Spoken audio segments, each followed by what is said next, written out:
Pessoal do sexto ano, tudo bem? Eu sou a Mariana e nessa semana 3 do PET 4 a gente vai falar mais um pouquinho sobre os mapas. Então, vamos lá. Essa aula, gente, de hoje tem muita relação com a aula da primeira semana, que foi sobre cartografia, lembram? Até lá eu também disse, né, que o interesse, a necessidade do ser humano compreender o mundo, compreender o lugar em que ele estava inserido, fez, né, com que o homem criasse uma maneira de diferenciar e de representar os diferentes aspectos das paisagens, tá?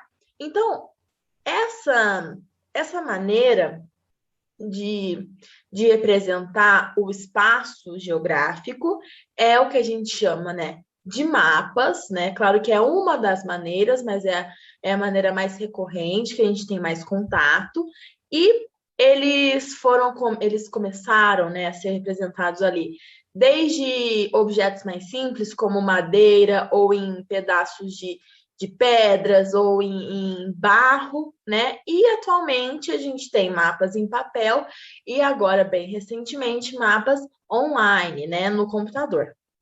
Então, o que são os mapas, afinal? Os mapas, como eu já falei lá na primeira aula, são, então, uma maneira de representar uma área graficamente, né? Então, mais que tudo, uma representação da superfície da Terra em um suporte plano, que então pode ser o papel, pode ser a tela do computador, pode ser um pedaço de madeira, né? E claro, em tamanho reduzido. É muito importante, né? Pensar que o mapa ele serve também para a gente poder visualizar aquilo que na vida real tem uma extensão enorme, gigantesca, em um espaço menor, certinho?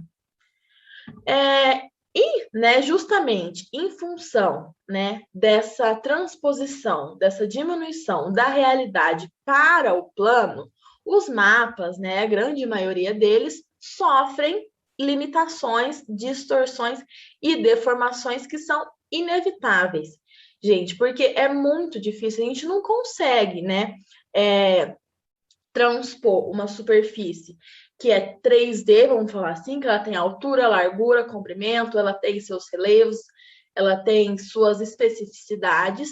É muito difícil a gente transpor isso para uma superfície plana sem ter nenhuma distorção. Então, ó, eu quero chamar a atenção para vocês. Com certeza vocês já viram esse mapa mundi aqui, ó, que eu tô mostrando para vocês. Quero que vocês prestem bastante atenção no tamanho da Groenlândia, gente.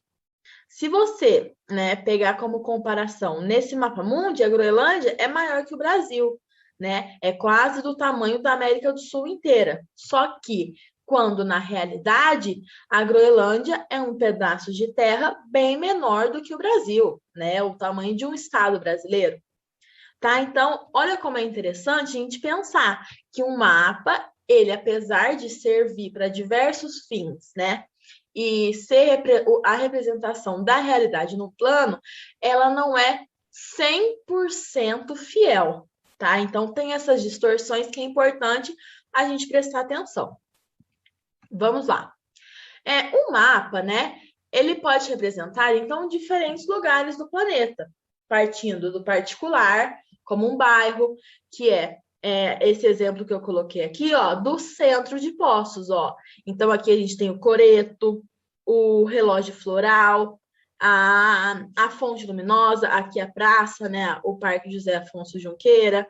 Temos Rua Paraíba, a prefeitura, tá? E também pode representar uma coisa mais geral, né? Uma cidade, um estado, um país e até o mundo inteiro. Então, olha que legal. Nesse segundo exemplo, a gente consegue ver, ó, a representação da cidade de Poços de Caldas em uma escala de maior detalhe, tá? Então, um zoom maior. Depois, ela aqui, a localização de Poços no estado de Minas Gerais e, finalmente, tirando, vamos falar assim, o zoom, né? A localização de Minas Gerais no Brasil. Uma característica que faz os mapas serem tão importantes para a nossa vida, que eles conseguem abordar as dimensões espaciais, então as reproduções espaciais de fenômenos que seria muito difícil a gente visualizar em campo, como se não existisse o mapa, seria muito difícil a gente entender, a gente observar essas reproduções. Então, por exemplo, aqui esse mapa, ele mostra a população por estado do Brasil, tá? Então, os estados, né, pintados em vermelho são aqueles mais populosos, que possuem mais habitantes. Então, gente, imagina se um trabalhador do IBGE vai lá fazer o censo para ver quantos habitantes tem em Poços de Caldas. Se a gente não tivesse esse mapa, pessoal, e eu quisesse ir lá e falar, nossa, gente, mas quais será que são os estados mais populosos do país? Eu ia ter que ir lá e ou ficar contando um monte de gente, ou ir no site da prefeitura de cada cidade, tá? O mapa, ele consegue sintetizar todas essas informações em uma imagem, assim, né, em uma representação de fácil entendimento. Então, a gente bate o olho aqui e, claro, né, lendo a legenda, a gente bate o olho e já vê, Bahia, Minas Gerais, São Paulo, Rio de Janeiro, Espírito Santo e Rio Grande do Sul são os estados mais populosos do Brasil. É muito mais fácil do que a gente ter que ler aquela lista gigante de habitantes, tá? E a cor também. Nesse caso, é muito importante para a gente ter esse entendimento rápido. Certinho? Então, né?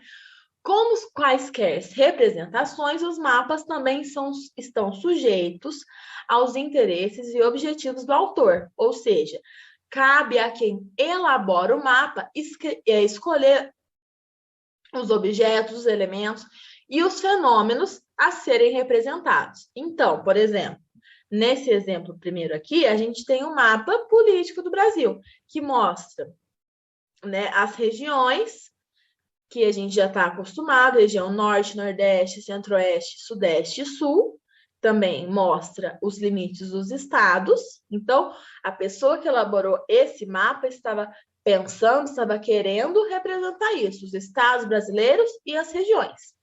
Enquanto a pessoa que elaborou esse outro mapa, ele já tinha outro objetivo.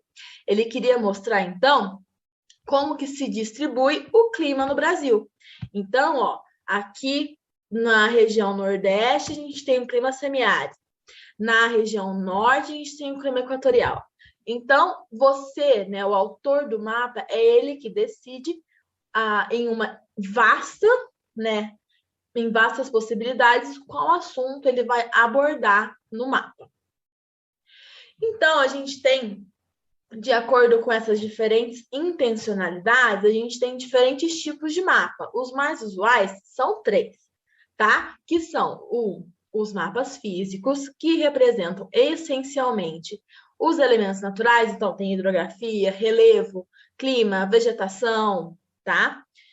Mapa de precipitação, tá? Esse exemplo aqui que eu coloquei é um mapa hidrográfico do Brasil.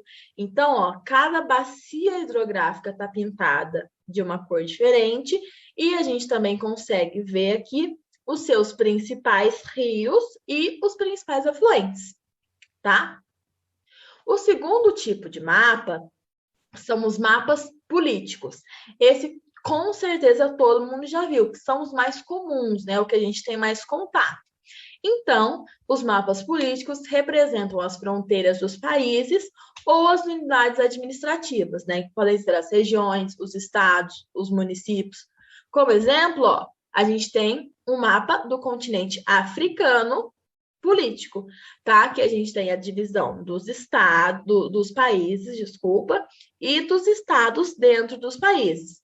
E, por outro lado, temos o mapa político da América do Sul, que mostra também os países, tá? Do continente, e dentro de cada país, se você der um zoom, você também vai poder perceber as regiões, as cidades, os estados, certinho?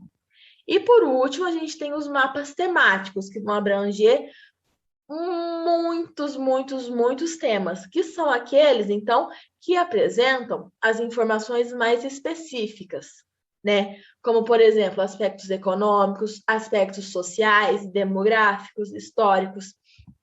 Olha que legal esse mapa que eu coloquei como exemplo, que mostra a população do Brasil Império. Gente, quando o Brasil ainda era governado por um imperador. Então, ali no século XIX e no segundo reinado, tá? A população total, né, de habitantes aqui no Brasil, no Império, no segundo reinado, era de mais ou menos quase 10 milhões de pessoas, tá? E aí também, novamente, como é importante a gente pensar, prestar atenção nas cores, é que aqueles estados mais populosos, né, com mais habitantes, são aqueles que estão pintados em cores mais escuras, tá? Geralmente é assim que as cores funcionam nos mapas. E por último, vou falar sobre os elementos obrigatórios que devem ter no mapa, tá? Para quê? Para que o leitor possa entender direitinho todas as informações que aquele mapa está passando. Então, são 5, tá? Primeiro, claro, o título, que vai indicar o assunto ou o tema do mapa, né? Também pode indicar o ano, os fenômenos, tudo que está presente no mapa, tá? Também muito importante é a fonte, que indica o autor do mapa, que pode ser uma pessoa ou pode ser um órgão institucional, pode ser a prefeitura de uma cidade. Nesse caso, é o IBGE, certinho? A gente tem também, muito importante, a legenda, que vai mostrar o significado dos símbolos, das cores e de todos os outros recursos visuais que são empregados. Lembra que eu falei que, então, as cores são muito importantes? Sempre vai estar na legenda do mapa o que cada cor representa, tá? Temos a escala, que é a relação entre a dimensão que é representada no mapa e aquela dimensão na vida real. Então, a legenda é, por exemplo, 1:100, tá? Então, no mapa, 1 centímetro representa 100 centímetros na vida real, tá? É muito importante a gente usar a escala para a gente ver como vai ser diminuída, como a gente vai conseguir representar uma área muito grande no mapa, tá? E, por último, temos a orientação, que é a rosa dos ventos, que tem que indicar o norte, tá? Então, ela tem que estar no mapa para o leitor poder se situar, tá? Em relação aos pontos. Pessoal, para finalizar essa aula, vamos dar umas olhadinhas aqui nos exercícios, tá? O primeiro e o segundo exercícios, tá? É uma resposta pessoal, que você vai ter que fazer o seu mapa e dar as suas considerações, tá? Então, é só seguir direitinho as instruções aqui de desenhar o percurso, de inserir os elementos de identificação direitinho, como eu ensinei, tá? E depois, na questão 2, você contar como que foi realizar esse mapa, se você gostou, se achou difícil, o que achou mais fácil, tá? Muito legal essa atividade. Já a questão 3, vocês vão ter que relacionar as duas colunas, tá? Que é o quê? As letras A, B, C e D vão explicar, né, aquilo que eu já contei para vocês. Então, tem um textinho falando da escala, da legenda, do sol e do título, tá? Então, só vocês voltarem um pouquinho, voltar nem 5 minutos aqui no vídeo, que eu vou contar direitinho para vocês o que é, para vocês poderem relacionar.